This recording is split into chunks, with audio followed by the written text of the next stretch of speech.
जय श्री माता जी। आज के सामूहिक ध्यान सत्र में उपस्थित सभी सहजी भाई बहनों का हार्दिक स्वागत है। ध्यान की शुरुआत कुंडलिनी चढ़ा के बंधन लेते हुए करेंगे।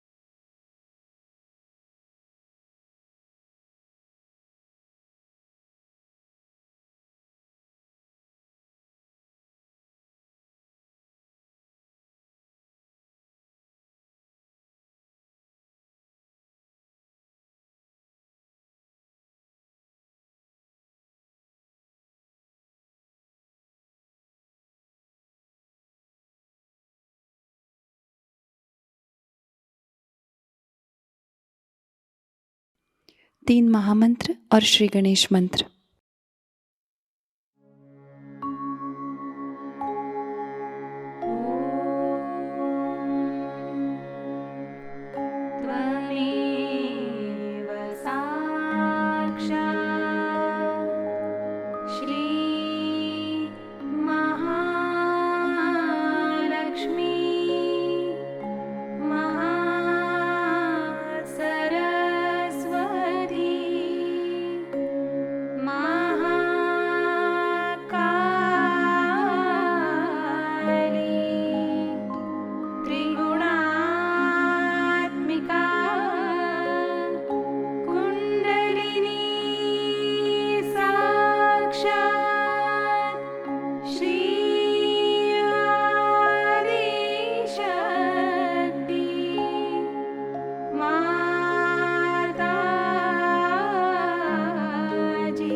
श्री माता जी, हमारा आत्म साक्षात्कार दृढ़ कीजिएगा।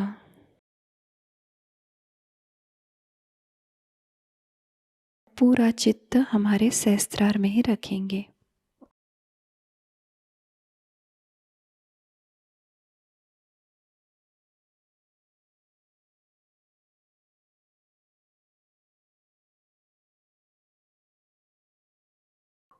इसी ध्यान की स्थिति को बरकरार रखते हुए हम अभी श्री माता जी की अमृतवाणी ग्रहण करेंगे।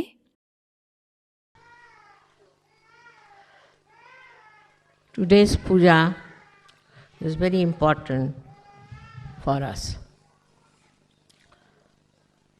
You all have got your self-realization.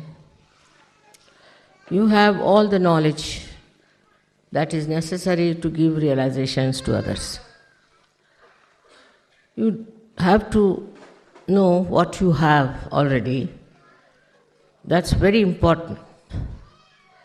Because if you do not try your hand, and if you do not try to give realizations to others, firstly, you will have no faith in yourself. You will have no self-esteem also. The second part is that you try giving vibrations to other persons, but don't get involved with that person.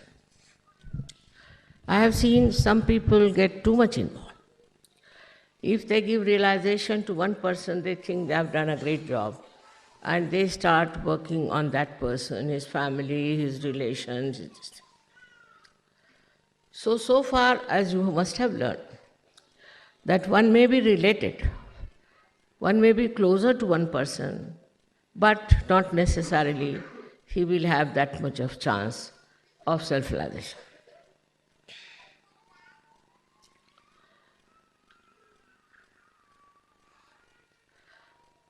Only way to grow is to be collective.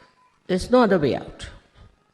If people think that by staying away from ashrams, alone living somewhere, they will achieve much, that's not the way Sahaja Yoga is meant. Formerly, people used to go to Himalayas, and most of them were separated, and only 1 or 2 persons were chosen for spiritual growth. Here it is not question of spiritual growth. It is a question of your collectivity growing in you. That is how you become a person who is collective, who enjoys collective, who works on collective and lives with collective. Such a person develops new kind of powers. And these powers are such that they are very subtle, but they penetrate into any molecule, atom, or human beings anywhere. And their penetration is only possible if you have a temperament which is collective. Without being fully collective, you cannot achieve that height which is very necessary today for Sahaja Yoga. As you know, there are problems and problems all over, as if we feel that the world is going to sink. Especially when I went to America, I felt that, my goodness, this is a hell that they have created here. It's just a hell because they have no dharma. They don't believe in any dharma. Completely they worship adharma. And this kind of climate is flowing all over. All over the world you get reaction of American adharmic life. And people think there's nothing wrong in it. Whatever you may tell them, they will not believe, nor they will think that there's any worth it. But they don't see the destruction from the very basis of their life, their families, their societies, the whole country, I feel, is filled with such ugly type of adharmi nature that one cannot even imagine how such ideas came into their heads. And these ideas, I need not tell you, you know them very well. But if you have to save your children, you have to be an ideal guru yourself.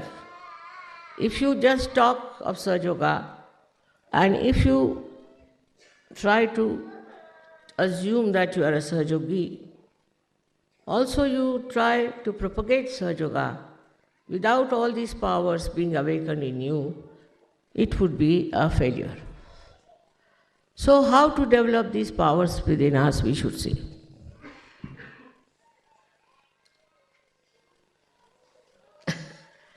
It's rather embarrassing for me to tell you how you have to behave towards your guru. I think people have told you. But naturally, spontaneously, as soon as you get your realization and grow in it, naturally you develop a very humble attitude.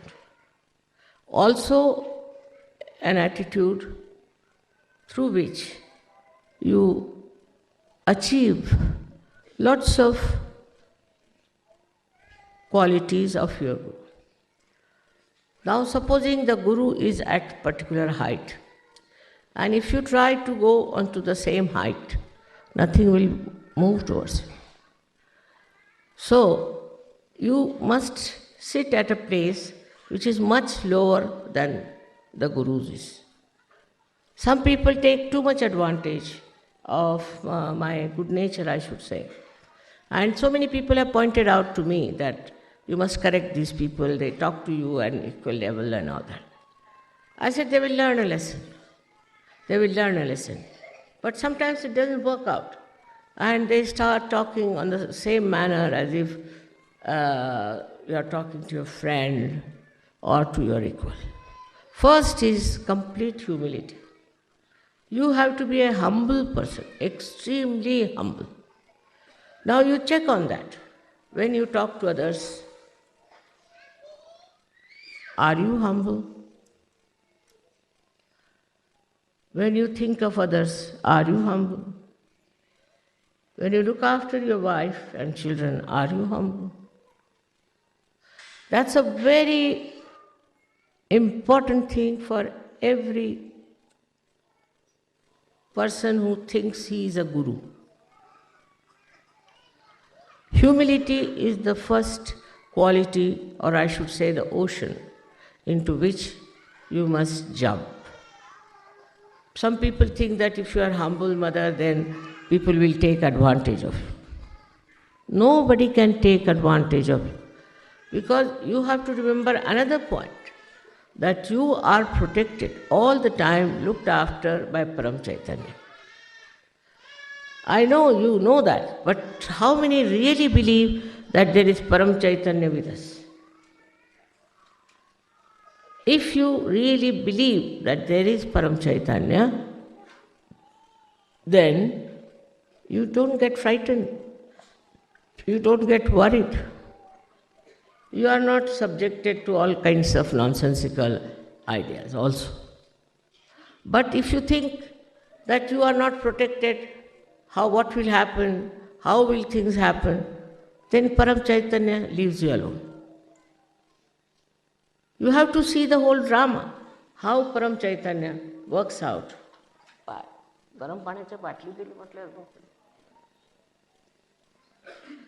How it works out, how you are behaving. Supposing you are not in a proper shape and you try to show off too much, then what happens? Then you get the reward for it. Not that I do anything, but it's the Param Chaitanya, which will teach you a lesson that you will remember, that you should have been little different from what you have been. After all, we have to know why have we come to Sahaja Yoga. Begin at the root of it. We have come to Sahaja Yoga because we wanted to know the absolute truth. And this absolute truth has been now known to you through your vibrations. You know it through your vibrations, what is the absolute truth. And you should work everything on that line, that absolute truth, whatever you feel on your vibrations, you have to follow.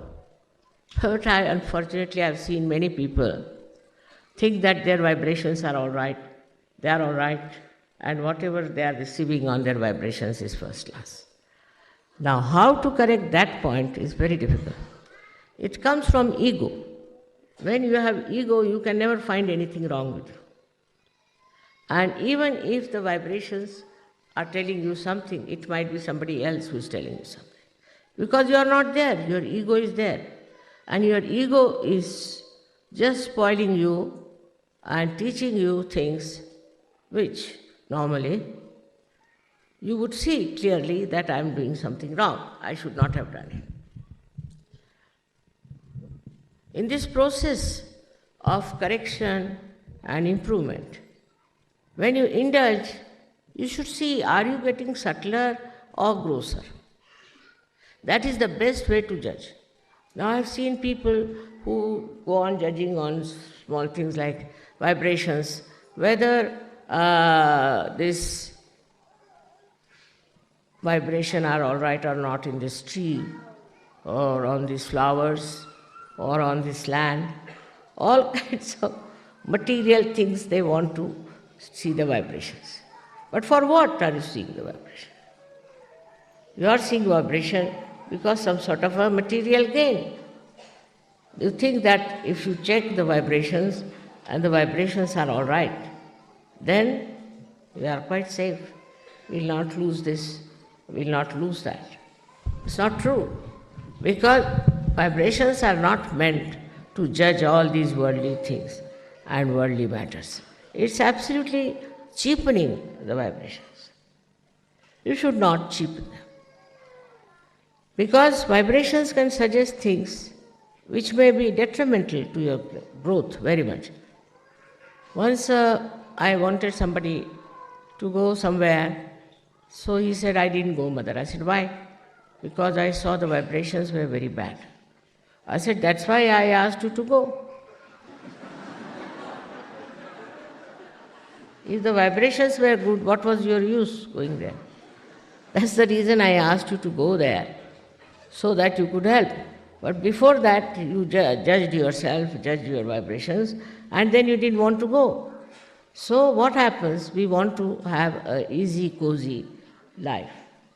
And all our problems must be solved by Sahaja Yoga, otherwise we think Sahaja Yoga is of no use. Whatever is our desire must be fulfilled. So now the desires are mostly personal. My child is not well, so the child should go. My husband is misbehaving, the husband should go. Or I have no house, so I must get a house. See how we are moving our mind. It's still on a very consumer society, as they call it. We are all the time thinking now, I should have a son now instead of a girl, and you get a son, then you blame Sahaja Yoga for that. Anything that according to your desire doesn't work out, then you think it's Sahaja Yoga which has done the harm, and you are suffering because of Sahaja Yoga. Or this faith in Sahaja Yoga gets little moving, or we can say in a way, it's not that deep. But if you are deeply embedded in Sahaja Yoga, then what happens? What may come, I will be a Sahaja Yogi. Supposing somebody dies. Normally in Sahaja Yoga, it's difficult for people to die also, I must tell you. Even if they want to die, they can't die. It's the Parama Chaitanya which decides for you. But supposing you take up a position like that, still you must know that that wish may not be fulfilled. If that is not fulfilled, then you feel disturbed and you think, what's wrong?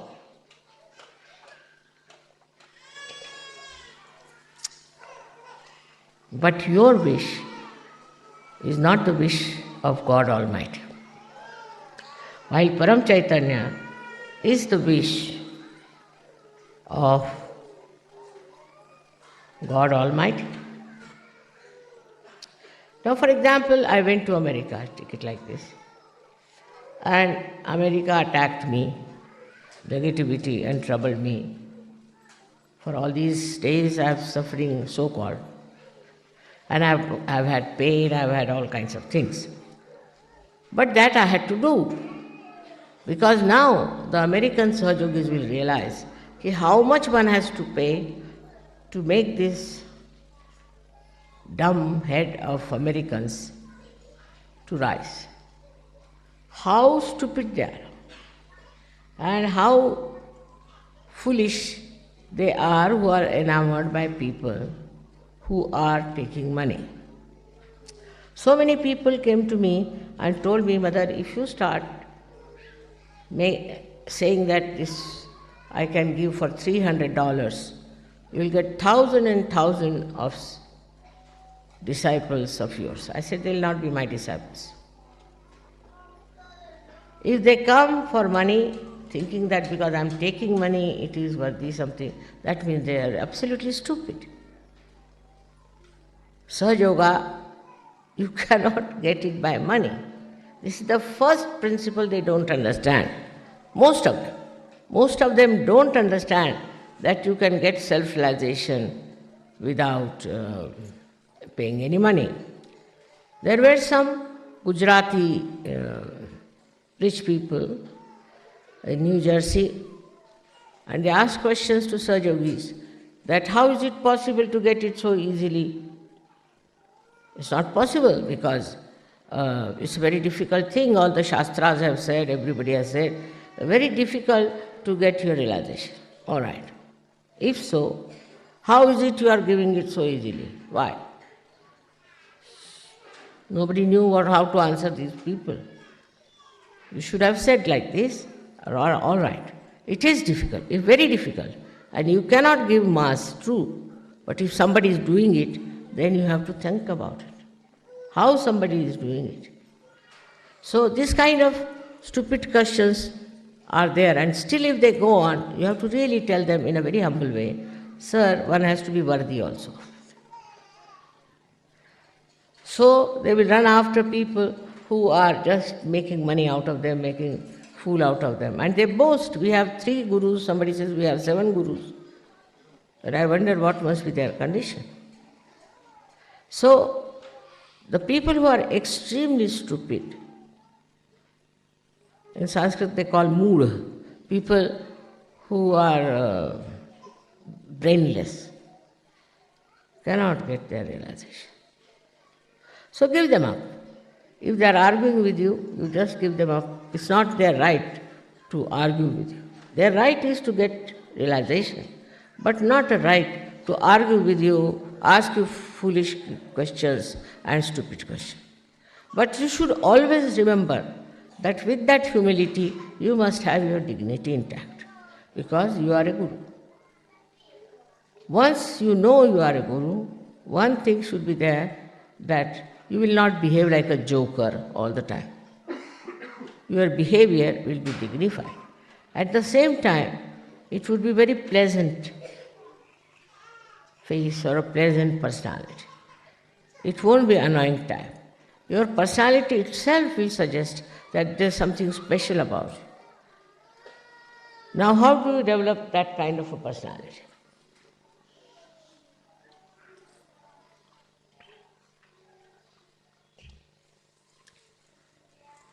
The biggest problem in the West is ego. And the biggest problem in the East is superego. Now this ego business, I don't know from where it has come. In all walk of life, they show how egoistical they are. For example, I went to America and I was surprised that there is a racial problem and the blacks are treated in a different manner and the whites in a different manner. I mean, color is given by God, and somebody has to be black and white. If everybody looked the same, it will look like a regiment.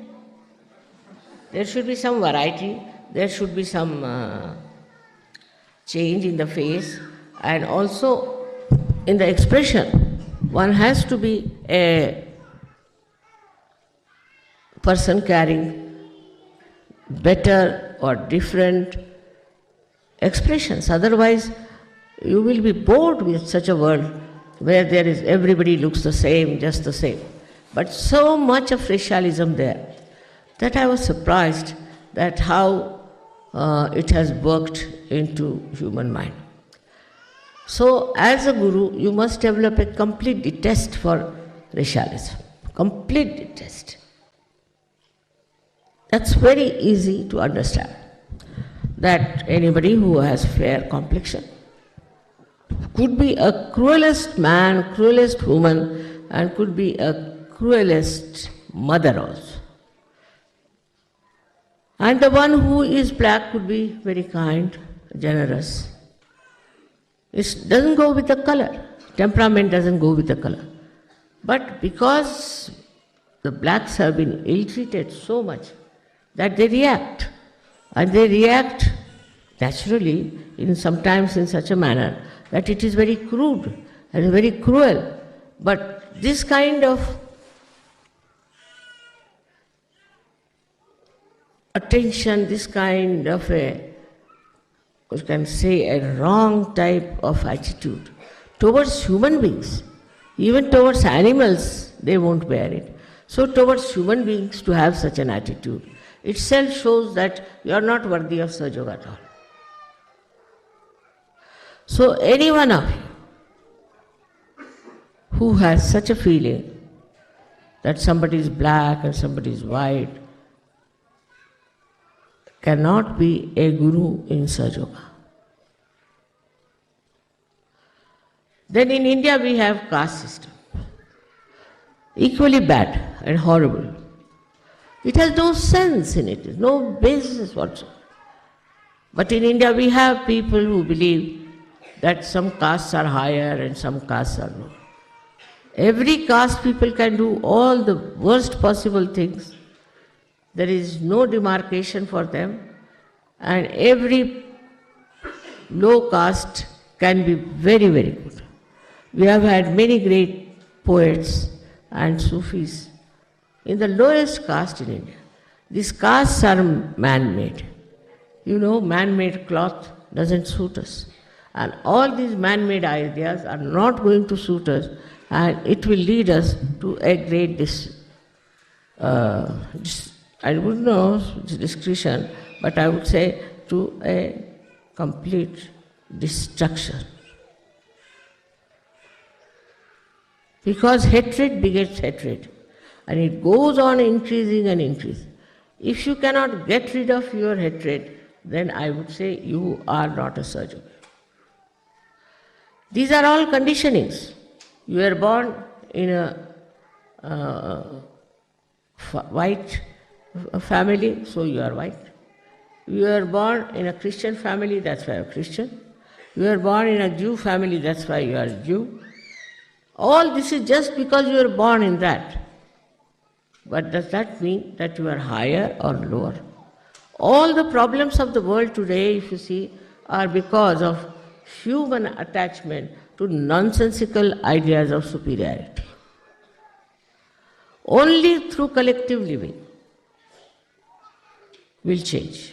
For example, I would say, in an ashram we should have all colored people living together with the equal rights, with the equal understanding and love and affection.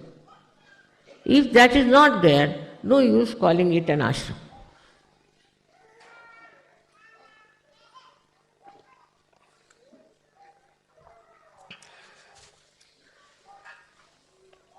Once they asked me, Mother, will you come and give a lecture in Harlem?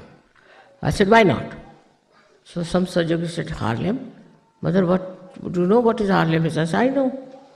There's no harm. He said, you know, the blacks are there. I said, I'm also black. You could call me black or you can call me white. But the love is such a thing, you see. Love is such a thing that cleanses all these ridiculous ideas we have about other people. To brand anyone as black and white shows that you have no eyes to see. Any person with depth, any person with loving heart cannot see these superficial things, cannot see. Today is a day where we are celebrating the Guru's greatness. Now look at all the Gurus, how they were, how they behaved. We have many in India and many others, many Sufis in other countries. These Sufis or these saints that we had never believed in any caste system, never believed in black and white. Christ, he never believed in black and white. Buddha never believed in black and white. Nobody believed in any kind of man-made ideas. These are all man-made ideas which we have accepted, and even after realization we try to carry on with them. Now, by saying, we do not get rid of it, but acting we can. Just see how we work out these stupid ideas within us and how we can get rid of them. Very simply is, in meditation you should sit down and see how many people you love. And why do you love? Not out of pity, but just with love, how much you care for others. I have seen some very, very beautiful examples of that. But still I must say that there are certain fixed ideas which are to be dislodged completely. Very important for every person who is a guru in Sadhguru. Means he has to be a clean-hearted, open-hearted, loving-hearted fellow. His heart should play the tune of Param Chaitanya. If his heart is full of all these man-made ideas, I don't know what will happen.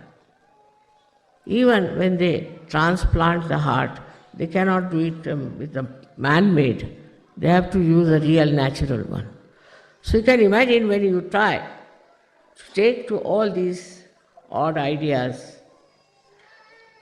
are just divisive. They will never give you collectivity. So introspection has to be made. Are we one, or we are judging each other? Now the judgment is quite a lot also. Now all this can be seen only when you live together.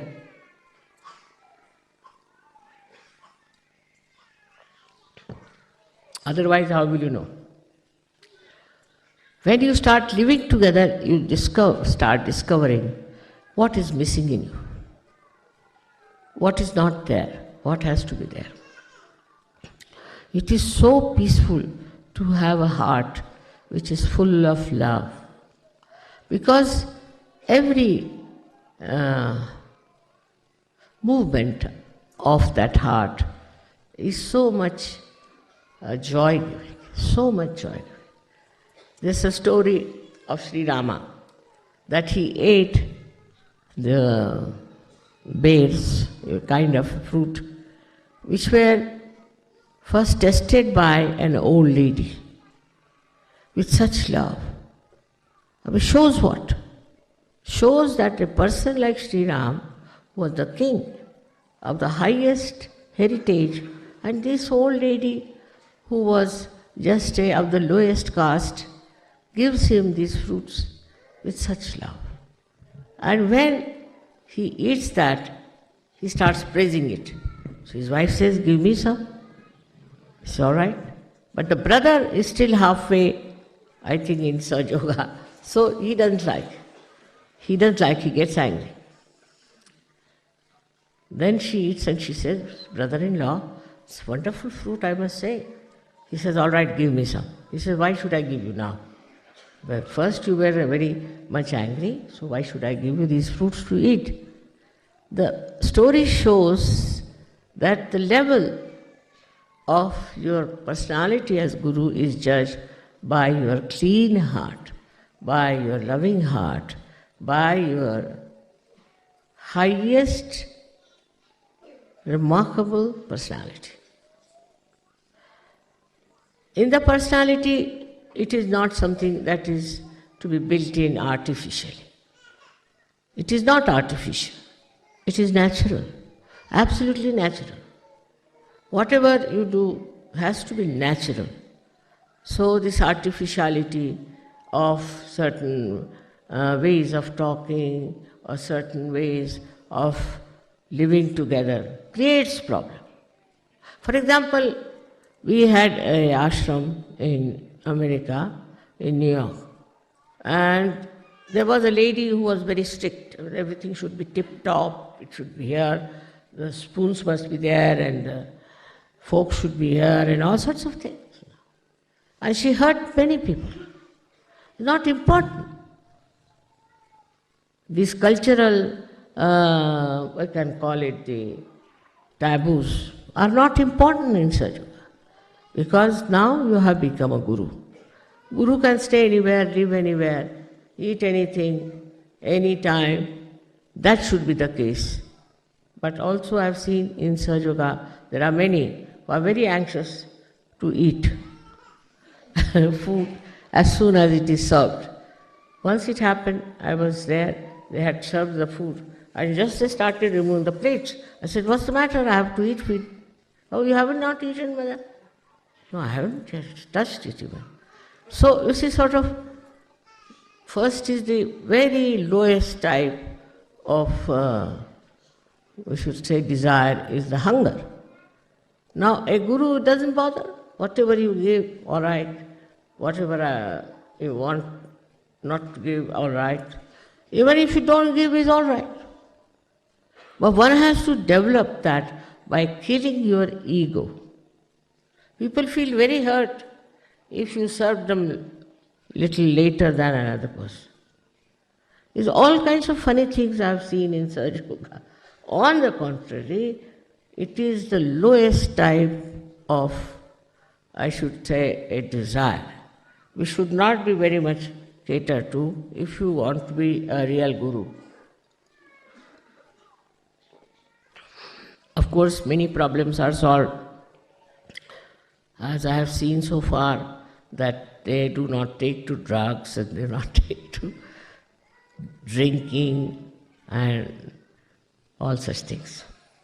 This is such a blessing, because if I had to start from that level, I don't know how deep I would have gone, from where I would have pulled you out. But that is, of course, a very big thing. That is quite a nice thing. But still, to make a beautiful life out of you, which will attract the attention of everyone, how you talk, how you behave, how you love. So again, one has to say that Guru Pada comes only through the love that you have. Like they'll have, say, 10 people, for anything, for a drama, suppose, and they have it only from a particular country or from a particular group, then there's no fun. There's no fun. For example, they'll have a music group.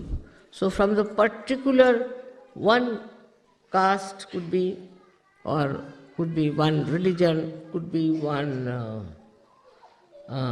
you can say one school or anything.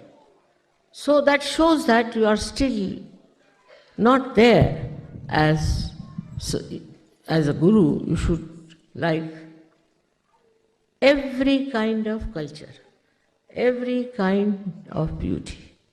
And that has to be brought in our daily life. We should not look down upon anyone for their color, for their race, for their status, class consciousness. All this has been shown in the lives of all these guru saints who lived. Tukarama says, "Oh God, thank God, you have made me a scheduled caste." He was not, but he just says so. All of us, all the time, should not be conscious of what has been our birth, what has been our personality, or what has been our big name. One should not be able to make out it. Who is the saint and who is not? Even people are proud that they are saints. I was surprised in America also very much that the Russians who have gone there are a very different quality people. They wouldn't raise their eyes to me, wouldn't raise their eyes. And very deep, very, very deep. Vibrations were very deep. The reason is, I think, they have been oppressed during communism, perhaps maybe, and now they have come to America, where they have seen so-called freedom and what nonsense it is doing. So, knowing these two extremes, I think they have gone very deep into their own being.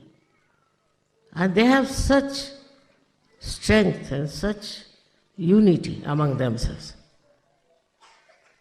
I was surprised that I had never met them before.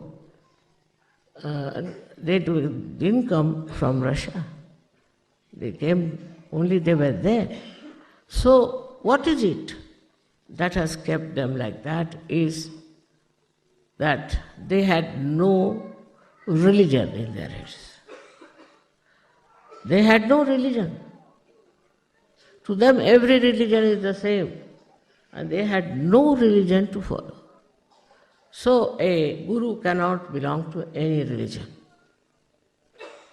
because these religions are also man-made. They have created such a problem all over, and they are all fighting among themselves. How can they be divine? So you should not get involved into some sort of a religious bias. I've seen it.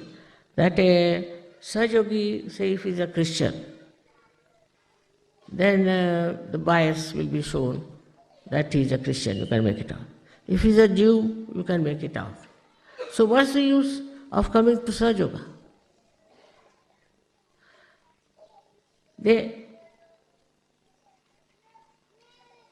Their attention, if it goes inside, they'll find out. You have to dissect yourself to see what's wrong with you and why is it that you are not very successful as a guru.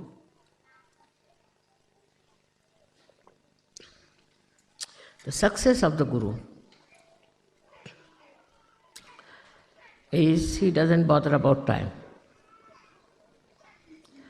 Every time is the holy time. For he is not bothered if somebody is late or has come early. He is not a slave of watches and time. This is also man-made. There were no watches about, I think, 300 years back. And nobody was so particular about the timing. So first thing, he is beyond time. Kalatita. Then he is also Gunatit. Gunatit means he doesn't belong to the left side or to the right side or to the center. He is beyond these three. beyond these gunas, where he stands and sees everything in the divine light. Everything. If something good happens to him, he said the divine light has done. If something bad happens to him, he said the divine light wanted this way. Everything he leaves for the divine light. He is beyond the gunas. Like supposing there is a person who is on the right side, egoistical. Then he'll start saying, how is it? I wanted this didn't work out, and how. He'll challenge. Another will start crying, the left-sided one, that I'm very sorry, this has happened to me, it should not have happened. Or in the center also, he might think that, how far are my vibrations, how could I not know, and all that. But a person who is a real guru, he looks at it as a drama, as just a witness of the drama. It happened, it was to happen, so it has happened. Now what do we get out of it? Is we get something, the lesson, that this was not right, or this was wrong. That's all. For that moment, not to go on churning in your head. That's all one gets, and is not bothered about anything else. So he goes beyond his gunas. Beyond gunas, he lives. He eats anywhere, sleeps anywhere. He is not bothered where he lives. He is not bothered whether he goes by car or he goes by bullock cart. He doesn't feel he is being not honored if they give him a garland of few flowers. It's not there.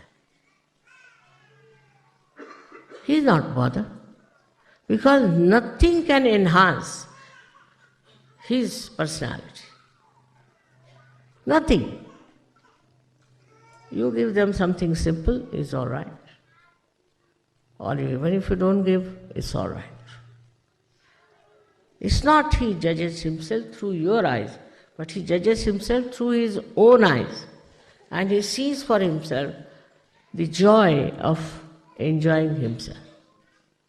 What is there to be so particular about anything? What is so great to be hankering after anything? It just works out in its own time. And if it doesn't, it doesn't. What does it matter? Just think of it. Also, in Sahaja Yoga, a guru has to be a binding force. There are two types of people I've seen, which go on breaking relations. It's very easy for them. They go on complaining. But there are others who have a power to bind people together in such a manner, in such a sweet manner, that the people are brought closer together. Not that they have to forgive, it automatically works out. Just works out like that. And people go on joining such a man. I was surprised that in America there was very, very few Sahaja Yogis. We spent, they said, $50,000 and got 50 Sahaja Yogis. 1,000 for one Sahaja Yogi in America. So, very bad shape. But still, you see, we have to hope for them because there are lots of seekers and lost in the wilderness of seeking. But I thought that maybe it's a circle. They have to pass through this circle of stupidity and then definitely they will see the point. And it has happened. We had about 4,000 people for my lecture, which never has happened there in that country. Nobody has got such a lot of audience, they said. But still, not many came. but they got their realization. So I think gradually, even in America, it may start going. And the Sahaja Yogis must not only worry about their houses and where they live and all that, but go all out to them. I would say some of the Sahaja Yogis who could afford to go should go to America and work out this outside work. Maybe if there are outsiders who come and talk about Sahaja Yoga, they might be impressed. There are so many false gurus that you can't count them. And they have accepted them. It's very surprising. Though they have suffered, they have lost in money, everything, still they have accepted, after all, he's our guru.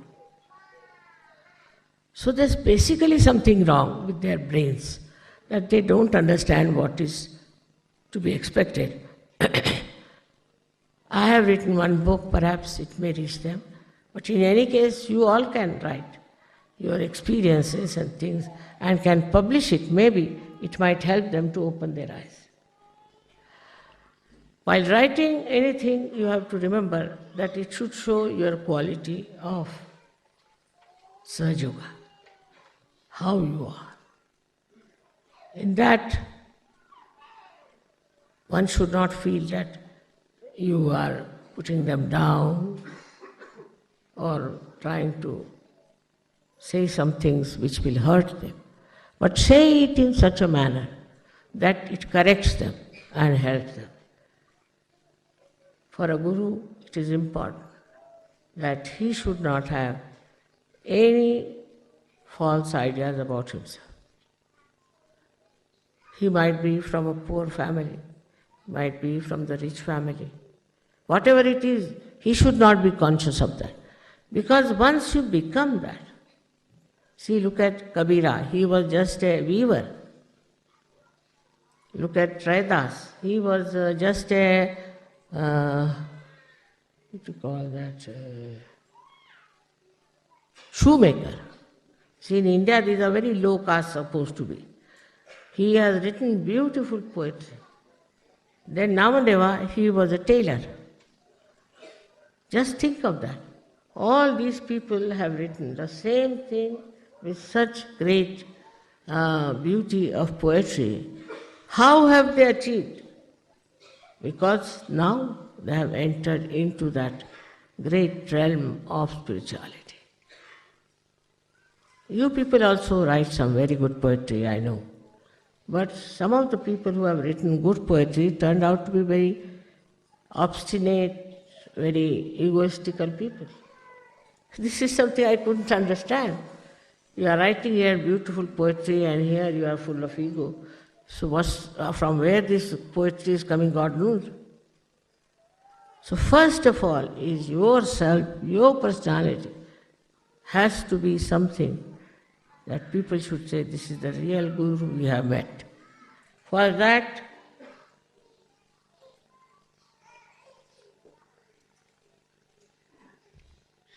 you know very well you don't have to give up your family, don't have to give up anything. But ego, if it is still there, I don't know what to say, but you must get rid of it completely. And collectively also ego should be driven out. Collectively. It's a thing that people are egoistical secretly within themselves, but sometimes it shows. It's a very subtle, nonsensical disease that people have, and they just indulge into it. On this day of Guru Puja, I have to say now that one has to work very hard. Very hard. The most important thing is how much you have dedicated your life, your time to Sahaja Yoga. Then only you will achieve that state of Guru. Look at me, I am a housewife and I have my family's responsibilities, problems. But despite that, I am all the time thinking about Sahaja Yogis, Sahaja Yoga, and all that is this emancipation of human beings in the whole world, not only here or there, in the whole world. So that should be your widened vision, not for only your school, college, or university, or this or that, but a very wider vision one should have. And that you have to develop through your working into every time of circumstances, every type of problems you have. Once you develop that kind of a personality, then you'll be amazed how you can help so many people. I know there are so many Sahajogis here who are worthy of praise, and really I love them very much, and they also love me very much. But one should always see that as you are now going to be the gurus, you have to be careful not to think that you are a guru. You should never think you are a guru already. Once you start thinking again, Mr. Ego, the guru, comes up. So once you decide that I am nothing, I am just a little ripple in the heart of my mother. If such a humble feeling you get, then all your problems can be solved and things will work out. Because your attention and your behavior is going to impress other people. Nothing else. Whatever you may try, it is you who is going to get Sahaja Yoga further. There is so much to be said about how to become a good guru and all that, but I think I'll keep it for next Guru Puja. Thank you very much. अब हम निःशब्द ध्यान में रहते हैं।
दोनों हाथ जोड़ के श्री माता जी के प्रति आभार व्यक्त करते हैं और प्रार्थनाएं अर्पित करते हैं।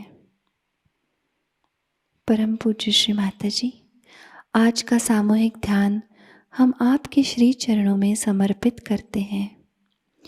आज के ध्यान में आपने हमें निरानंद प्रदान कर हमें चैतन्य से आशीर्वादित किया, इसलिए हम आपके हृदय से ऋणी हैं। संपूर्ण विश्व में विश्व निर्मल धर्म प्रस्थापित करने हेतु कृपा कर हमें सहयोग प्रचार प्रसार का शुद्ध एवं प्रभावी माध्यम बनाइएगा माँ। हमारी सभी प्रार्थनाओं का स्वीकार कर हमें आशीर्वादित करने की कृपा करना माँ। जय श्री माता जी। सामूहिक बंधन लेते हैं।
आज का ध्यान केंद्र संपन्न होता है। जय श्री माता जी।